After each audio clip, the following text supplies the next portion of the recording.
Masters की degree का क्या हुआ? कंटिन्यू नहीं की?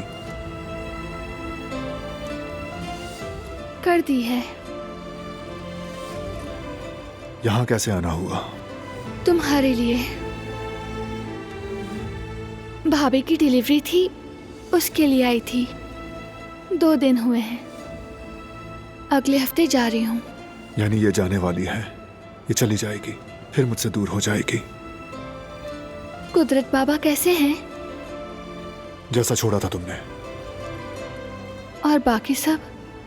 दादी, कदर आपा, गुल, जेहान, सब कैसे हैं? सब ठीक है। तुम पप्पो बन गई हो, मुबारक हो। तुम्हारा शुक्रिया। इतना याद किया है तुम्हें कि अगर चाहूं भी तो नजरें नहीं हटा सकता। क्या तुमने मुझे याद किया भारान?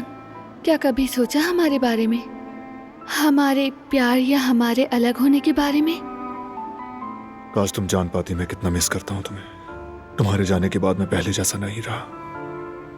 काश कह दे कि रुक जाओ। मत जाओ प्लीज।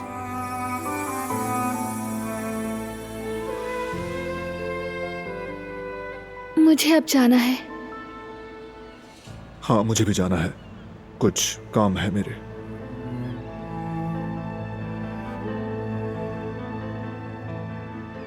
अपना ख्याल रखना। तुम भी।